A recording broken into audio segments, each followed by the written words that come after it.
Londres, Wembley Arena, junio de 2016. El escenario explota con luz y fuego, cañones de confeti, pantallas gigantes, miles de personas de pie. Y entonces ella entra, vestido de noche color burdeos con destellos negros, labial rojo, aretes de diamantes, caminando despacio, porque sabe exactamente el efecto que produce. Las bocinas de Wembley Arena lanzan a todo volumen una canción de Alicia Keys, Girl on Fire. Parece una chica, pero es una llama, tan brillante que puede quemarte los ojos. El público ruge, miles de personas aplaudiendo, silbando, grabando con sus teléfonos. Algunos están llorando, y desde el micrófono, ella les dice, en 2 años, nadie hablará de Bitcoin. Se llama Ruja Ignatova. Se hace llamar la reina de las criptomonedas. Tiene más de 3 millones de inversores en 175 países.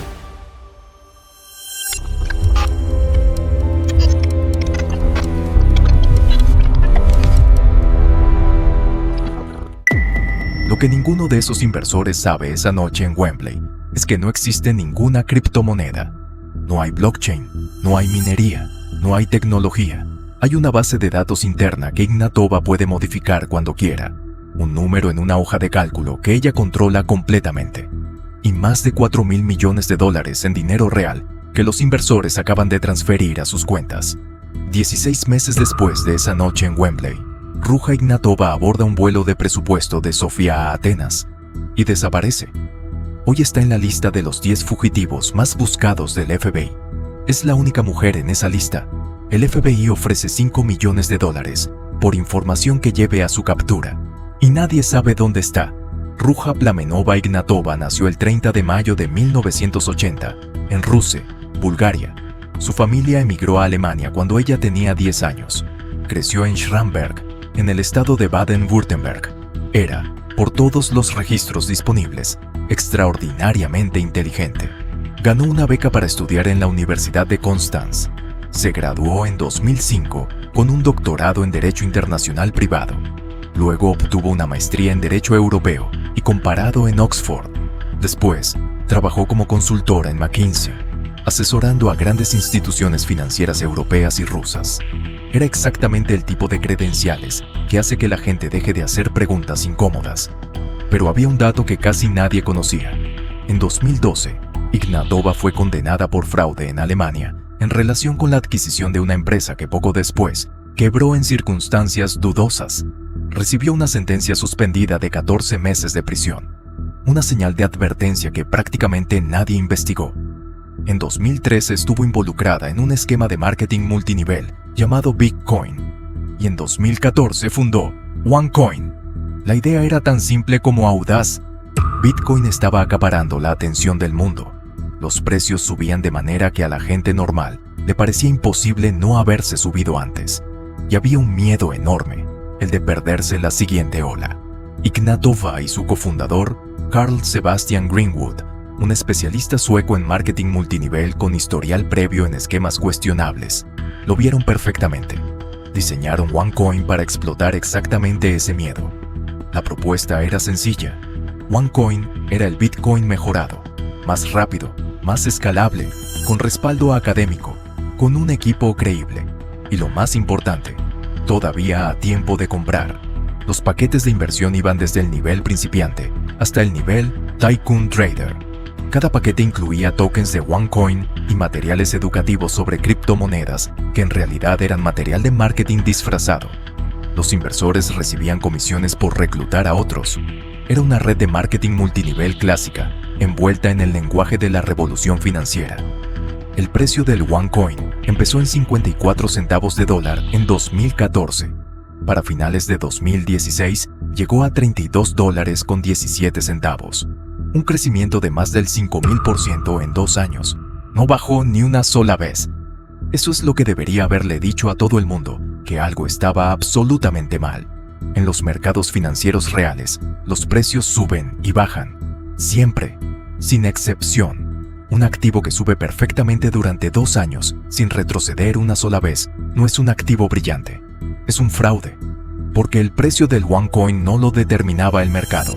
Lo determinaba OneCoin. era un número que Ignatova podía cambiar cuando quisiera. Los documentos del juicio presentados por el Departamento de Justicia de los Estados Unidos lo confirman con detalle. En agosto de 2014, mientras Ignatova y Greenwood estaban diseñando el esquema, se referían a su propia creación en correos electrónicos como una moneda basura. Y en ese mismo correo de agosto de 2014, Ignatova escribió a Greenwood sobre la estrategia de salida si el plan fallaba. La primera opción que listó fue, textualmente, tomar el dinero y correr y culpar a alguien más de esto. En septiembre de 2016, Greenwood se refirió a los inversores en un mensaje al hermano de Ignatova con estas palabras: «Esta gente es idiota». El hermano respondió: «Como me dijiste, la red no funciona con gente inteligente». Esos correos fueron admitidos como evidencia en el Tribunal Federal de Nueva York. El mecanismo técnico del fraude era tan simple como devastador para quienes lo investigaron después. Las criptomonedas reales, como Bitcoin o Ethereum, funcionan sobre blockchains, cadenas de bloques públicas, descentralizadas, verificables por cualquier persona en cualquier momento. Nadie controla el registro. Nadie puede modificar los datos sin que todo el sistema lo detecte. OneCoin no tenía blockchain. Lo que tenía era una base de datos privada y centralizada en los servidores de la empresa en Sofía, Bulgaria. El precio del OneCoin era simplemente el número que la empresa decidía que era. Los saldos de las cuentas de los inversores eran números que la empresa podía cambiar unilateralmente. Y los tokens que los inversores creían estar comprando no existían en ningún sistema externo verificable. El FBI lo dijo en términos explícitos en el comunicado de arresto. OneCoin era una criptomoneda que existía solo en la mente de sus creadores y sus cómplices. No tenía valor real, no ofrecía a los inversores ningún método para rastrear su dinero, y no podía usarse para comprar absolutamente nada. Era un número en una hoja de cálculo que Ignatova controlaba completamente. Y esa hoja de cálculo atrajo $4.000 millones en dinero real de más de 3 millones de personas en 175 países, entre 2014 y finales de 2016. Mientras OneCoin crecía, el dinero de los inversores tenía que ir a algún lado.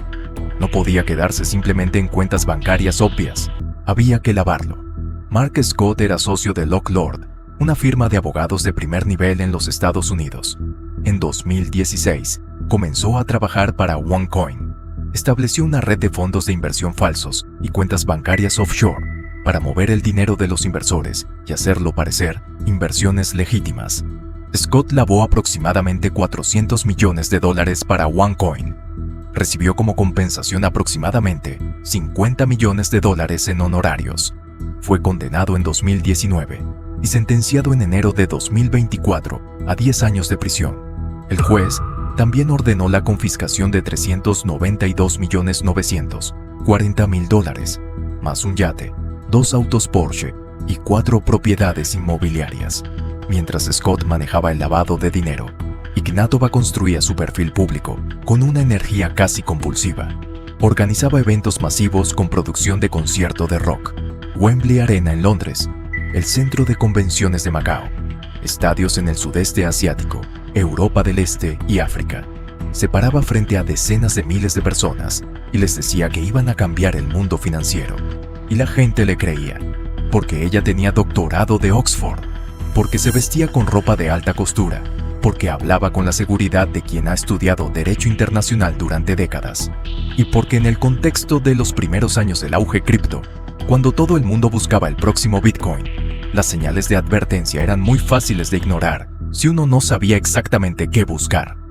El 25 de octubre de 2017, Ruja Ignatova abordó un vuelo de Ryanair desde Sofía, Bulgaria, hacia Atenas, Grecia.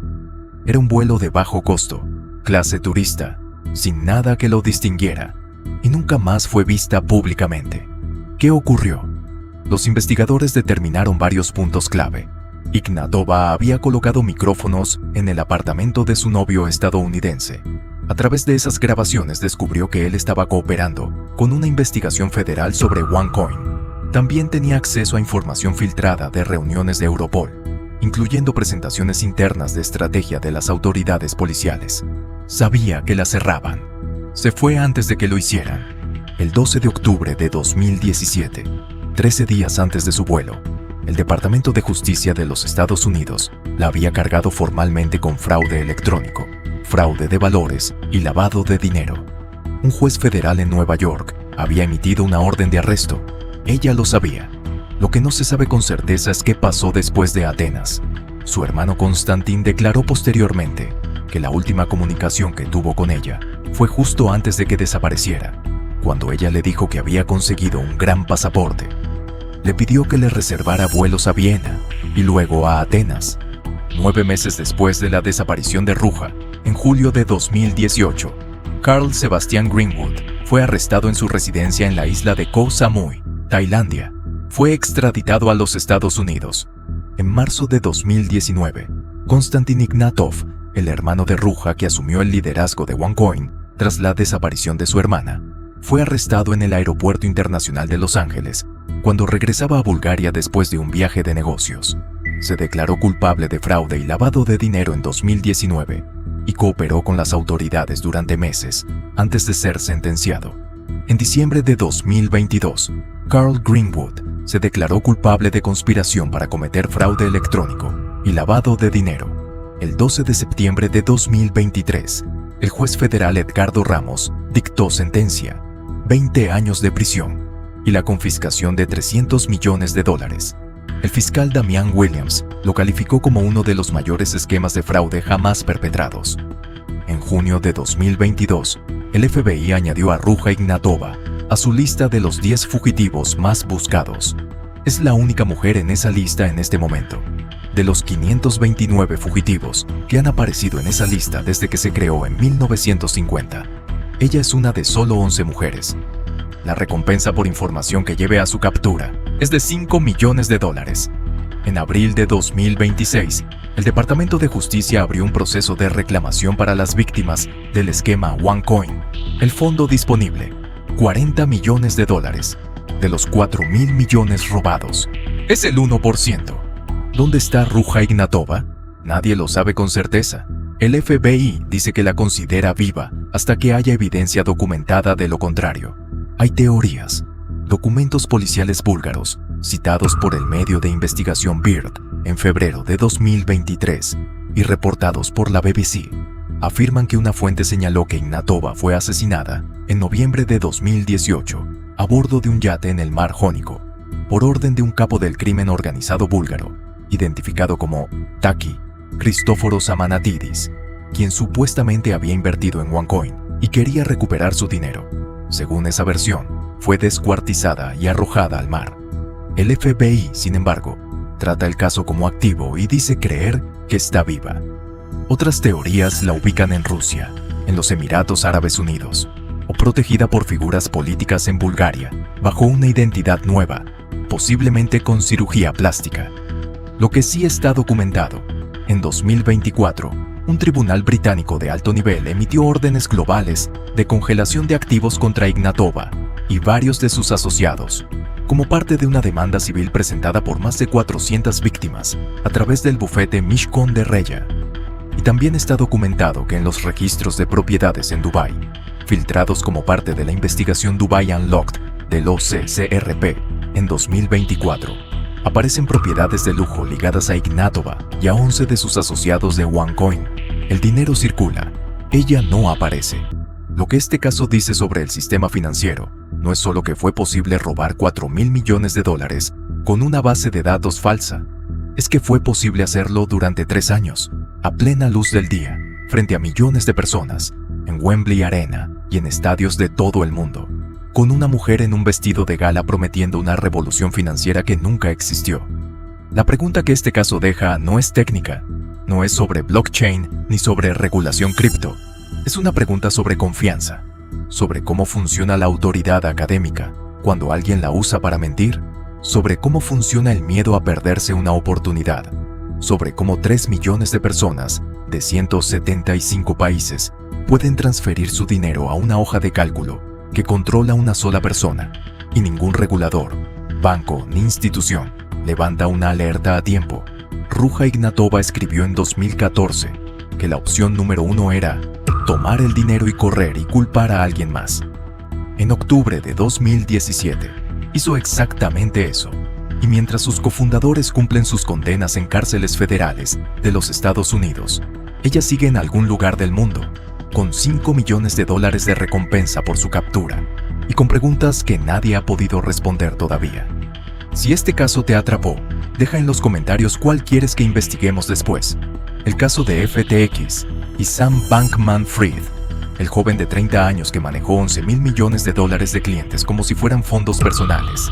El de Bernie Madoff y los $65.000 millones que nunca existieron. O el caso del Banco Franklin National de Nueva York, el banco que la mafia siciliana compró con dinero de heroína y que hizo colapsar la Reserva Federal, tuvo que rescatar con $1.750 millones. Suscríbete y activa la campana. En este canal todo es real, documentado y con fuentes. Nos vemos en el próximo caso.